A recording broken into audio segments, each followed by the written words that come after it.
Hi friends, I'm Diana Neal and welcome to Take Courage. I just wanted to jump on today and talk about the subject that I presented to the group this week, and that's the subject of grief and loss.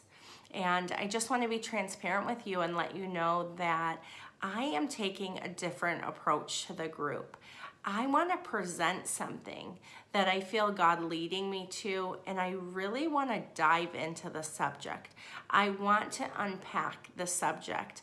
I want to be able to bring understanding and clarity and actually see results of healing, of hope, and growth in these areas. And so this is an approach that I want to take because I find it to be more effective and I feel that it's going to be really good. So I this week have presented the subject of grief and loss. And it's such a delicate subject. It's such a subject that is very painful to so many people. It's a subject that is full of emotions. It's a subject that many of us have walked through, and it can be so painful and yet so beautiful and so complicated at the same time.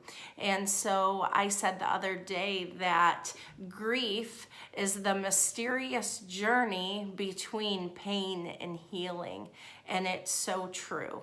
So I really want to dive into this subject. And another thing that I want to share is, I asked the Lord, God, what do you want me to speak on? What do you want me to bring up? What kind of topic do you want me to, ask questions in and bring challenge in?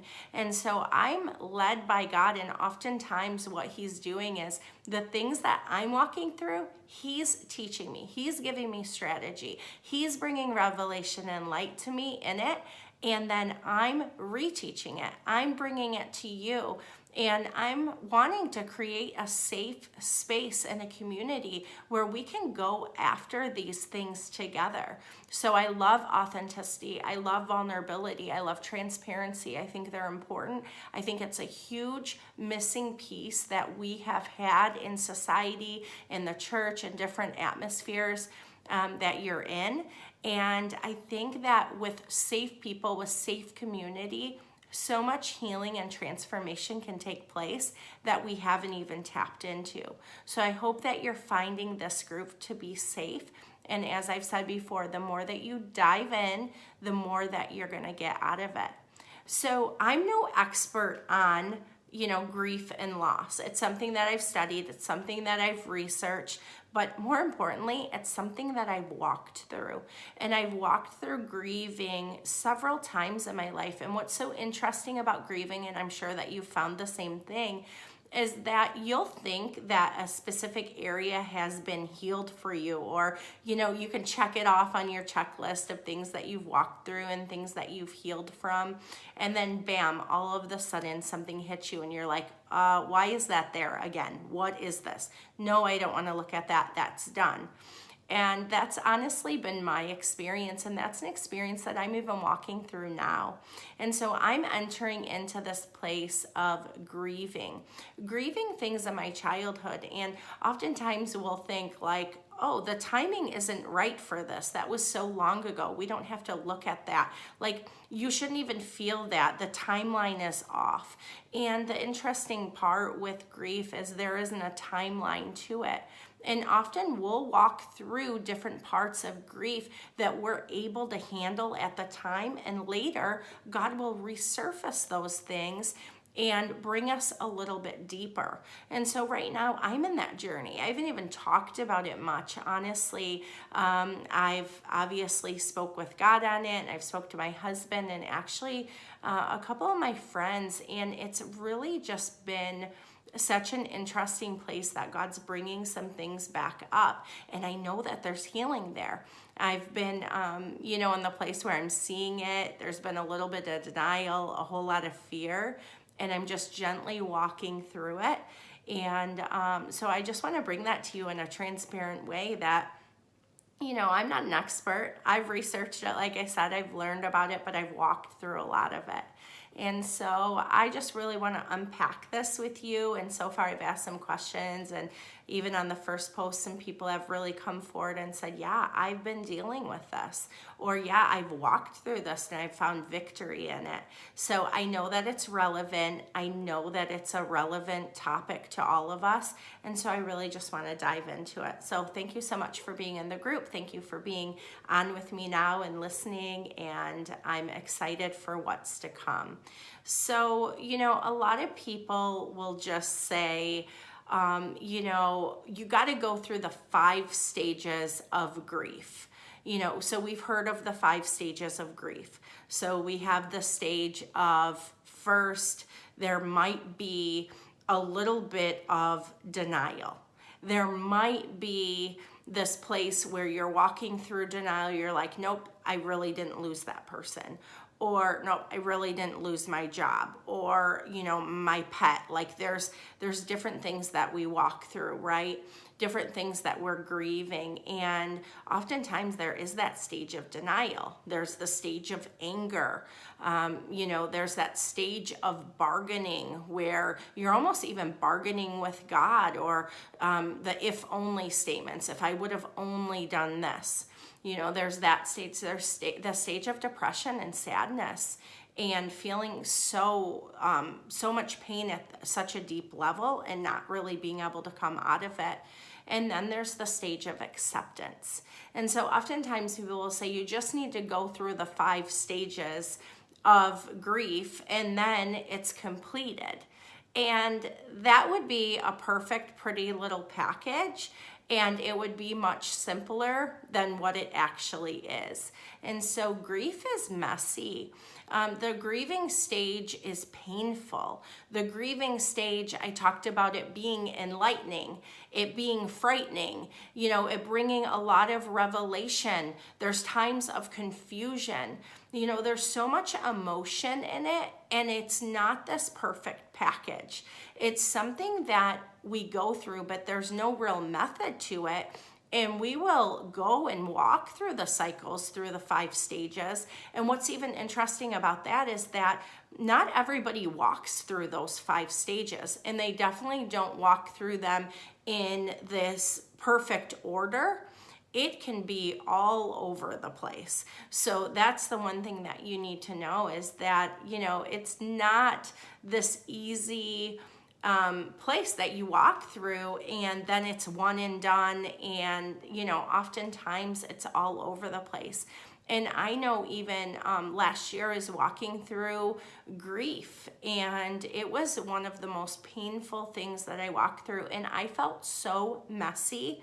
I felt so messed up. I felt like I never had any healing in my life. And it was such a miserable, miserable place for me to be in. But I had to face it. I had to feel it. I had to walk through it. And it was such a painful place. And luckily, I had an amazing support group. And I had, a counselor. I have God that I bring into that place. And I was able to walk through it. And there were times that one of my really good friends, I could call and just express my anger at the deepest place. And she would be like, okay, come on, bring it, yup, okay. And like just really allowing me to feel it. And in counseling, we call that containment. We call that, when somebody's speaking that out to us, that we're containing their emotions, whether it be sadness, whether it be whatever it might be, you're allowing them to feel that place with you, and it's very safe. Feel that emotion with you in that safe place. And so it's super important. And so with it, people that are grieving, they're emotional.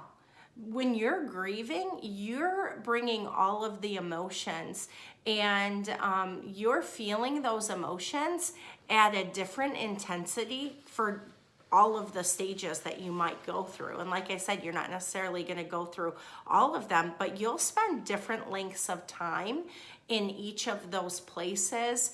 And there's no specific amount of time that you should spend in each of those. So it's not like, okay, you need to spend this many days, in the stage of anger. You need to spend this many days in the stage of denial. Like it just doesn't work like that. So everybody's process in the grieving process is very different. It's different depending on people. And I said this in one of my posts, it might take months, it might take years, it might take weeks, and you go through it and you're doing better. And so, you have to be very patient with your own process. And we're going to get into that more in a minute, but it looks different for everyone. And so I want to just break this up into two categories. And the first category that I want to talk about is what you don't have to do. So we're going to talk about what you don't have to do versus what's healthy for you to do in the process of facing grief. And so one, I want to say you don't have to be on anyone else's timeline. You don't have to be on someone's timeline. And often there are comments like, you really should move on. You really need to move forward. You really have been sitting in this for a long time, and I don't think it's healthy. You really need to let it go. And so those comments can be very painful and very hurtful. And oftentimes people, they're just trying to help us. I've probably said those things to other people, and they feel out of control. They don't necessarily know how to even help, but out of good intentions, oftentimes those things can be really painful. And so what you need to know is you need to be on your own timeline. Not on anyone else's timeline. So that's extremely important. And number two, you don't have to let it control you or debilitate you or to destabilize you. You need to feel it at the intensity and the place that you're able to, knowing your limits, knowing what you can handle. However, you don't have to feel it all at one time. You don't have to unpack it all at one time and go through everything at once, because honestly, that could just destabilize you and bring so much chaos and so much pain into your life. And so sometimes we can't help to feel it though. Sometimes it's very difficult. So we need to manage it, but we can't let it control us. And so actually, one of my counselors spoke to me last year, and she said, you want to treat grief as if it's in a box, and you want to have your box with you, and you want to be able to put your box on the shelf when you need to. And then when you feel that you can handle it, you then take your grief box off of the shelf, you put it in front of you, and you kind of look through it. You just go through it and you process it, and you take it and you see what you can handle, and you unravel it. And for me, I take God into this place, and I go through those things with God, and I'm able to process those things with God. And, then your limits, your boundaries, what you're able to handle. And then you take that box of grief and you put it back on the shelf when you can. And the reason why is grief is painful. It's scary. It's frightening. And oftentimes, we don't want to do that. And so that's why people avoid, but you can't avoid it if you truly want to get healing, but you can manage how much time and how much emotion you put into it and you allow. Okay, so then number three, you don't have to move on. You don't have to let go of a person that, even if it was a relationship and you're broken up, or a marriage, and obviously the death of a loved one, you don't have to let go of the memories. You can hold the good, you can hold the negative, in the situation, but you don't have to let go. And you don't want to allow other people to say, let go, you need to forget. That's not healthy. You can, oftentimes even people say you need to move on, but really it's not about moving on. It's about doing the work that you need to do, getting the healing that you need to get. However, you're moving forward, you're not moving on necessarily. So you need to be able to let go of the unhealthy things that you need to let go of, but not the things that are special to you. And the other thing that I want to say, number 4, is, you don't have to take feedback from everyone. You don't have to receive from everyone their advice, their opinions. You get to pick your people. You get to pick that safe space. And you don't have to take that from people. You can take from people certain things, but you can also use your voice to say, thank you so much for your opinion. However, I don't really need that right now, and I appreciate it. However, I'm walking through this in the way that I'm walking through it, and I just need to be true to myself and whatever is comfortable for you. But the fact is, you don't have to take the feedback from every person in your life. And so people need to come and sit in that safe space with you. They don't need to come into that space with you and judge you or give you advice. And it's really hard. Oftentimes, like I said, we have the intention is good. However, sometimes the things that we're saying are not very good and they're not very helpful for other people. And so it can cause more damage than good. And number 5, don't try to reason with it. Don't try to bring logic to it. These are emotions. And like I said, they're crazy emotions. There's so many things going on, and at times they're heightened. At times they're a little bit lower. And so you can't reason with it. You can't bring logic to it. And something that I said in one of my posts is that it's like frightening and enlightening at the same time. And so that just tells you that it can be chaotic. And so I'm just encouraging you that in the process, you just need to feel it, but you don't have to necessarily bring reason and bring logic to your emotions and to what's going on. So the thing that I want to go into next is, what is a healthy way to face grief? What is a healthy way of facing the process itself? And so number 1, I want to tell you that you need to be patient and you need to be kind to yourself as you walk through the process. And one thing that I really want to share with you is, you don't have to be strong. And that is something that has always been really difficult for me. I have felt that I had to be strong, that I had to buck up, I needed to handle things, and I needed to move forward, that I didn't need to feel emotion, and that is survival, it's denial, it's not healthy for coping. And so it is important that you don't have to be strong. It's okay to be messy. It's okay for you to be able to not do it well. Or, like I said, there's no method to it. And so you need to know that it's important for you to be able to be kind to yourself, to be loving, to give yourself grace, to give yourself that space to be able to handle it the way that you can handle it. And you don't have to be strong.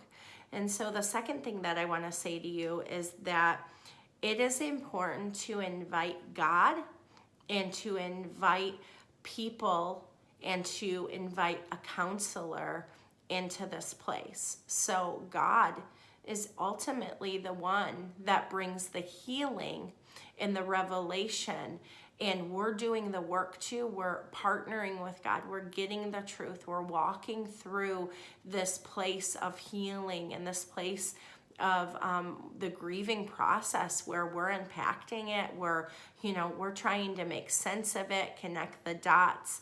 And so with that, it's important to bring God into that place.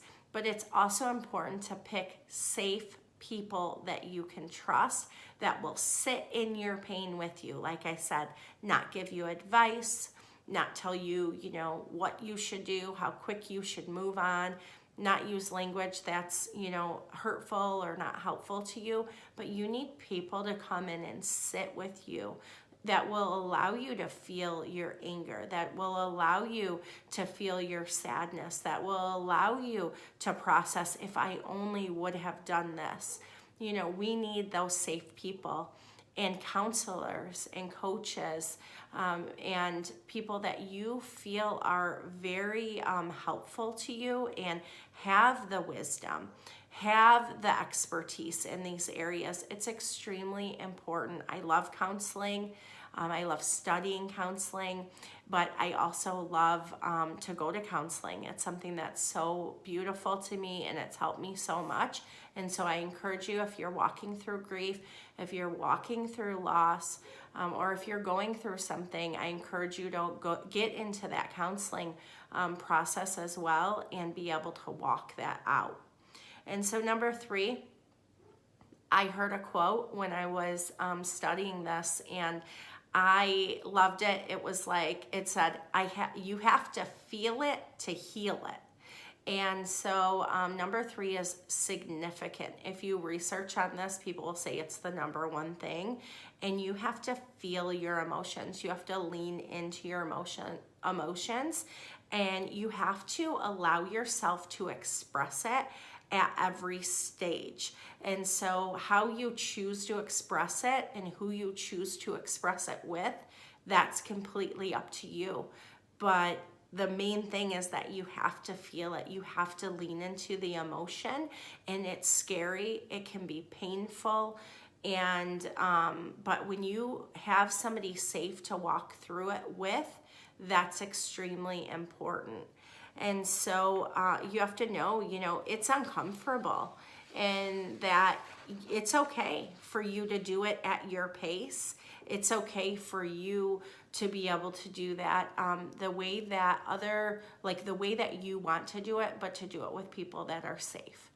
And number 4, you have to walk through the letting go of fear and shame and blame. I grieved a friend of mine's death, and it was my friend. She was close to me, and she committed suicide, and I had to go through some significant grieving, and I had to break off blame off of my own life because of it, because I felt like if I would have only done more. And that was something that hit me by surprise. And it was a really deep grieving place for me, and I had to really let go of the shame, let go of the blame. And there's a process to walk through fear, to be able to get rid of the lies and gain truth. And I've talked about that process. I've talked about in the group how to walk through shame and get rid of shame, you know, walk through the condemnation and all of those things. However, with grief, it is important that we are walking through it, that we're utilizing our community, that we're the community that we're choosing, that we're utilizing the resources that we have in God, in our relationship with God, and getting the wisdom and the expertise from a counselor, from somebody that can really walk you through. There are counselors that they specialize in trauma, they specialize in grief, they specialize in loss. And it's absolutely crucial at times for us to enter into that safe space with somebody and to unpack it. And it's important when you're picking a counselor that you do this with somebody that you trust, that you're building that trust with, and you feel comfortable. And so that's something that I'm passionate about, and I truly believe that it will benefit you when you find the right person for you. And the last thing that I want to say is that it's important to learn to safely express it, like I already spoke of, manage it without allowing it to debilitate you. However, managing it without letting it debilitate you, but also not letting it control you, like I said earlier. But honestly, after acceptance, it's really important, and I didn't come up with this, I learned this, to allow it to inspire you. And so I think this is so beautiful. I've listened to a lot of TED Talks, and I love I love TED Talks. You know, people bring their own experience to the table and they talk about it, and they feel it, and you can feel their story and what's going on. But a lot of people that talk about grief and loss that have come to the place of acceptance, they've allowed it to bring them to a place where they're inspiring others with it. So whether they're talking about it, or they're starting organizations, or they're starting community groups to bring safety to people that have gone through different kinds of losses. You know, we have so many different losses in our lives, whether it's a child, or whether it's the loss of a dream that we had, or the idea of a life that we were going to live, or the idea of a marriage that we were going to have, or, you know, there's divorce, there's bankruptcy. There's so many things that we walk through, and loss is significant. It's a part of all of our lives. It's inevitable that we're going to walk through loss. And so it's very important that you're expressing it, that you're managing it, but also at the end of the day, when you come to that place of acceptance, it's so important that as you're walking through that place of acceptance, that you allow it to inspire you to help others if that's what you choose to do, but also even to be able to express it through creativity, painting, drawing, writing. That really helped me when I was walking through my grieving last year, to just write, to just express it the best that I could, and it was just beautiful for me. So I just hope that this was very beneficial to you, and we're going to continue to walk through this. I'm going to post some of the things that I've been learning as well, and I'm going to share those things with you. And so I just want you to be able to feel safe in the group, express, and go ahead and jump into the discussions if you're comfortable with that. You can personal message me. You can also email me at takecourage3, that's the number 3, @gmail.com. And I'm just so glad that you're here in this group. Thank you so much. And October's coming. We're going to have live interviews with people who have taken courage. And so I'm just really excited for you to be a part of this group, and for us to dive into some really exciting things. So thank you so much, and take courage, friends. And have a beautiful day. Bye-bye.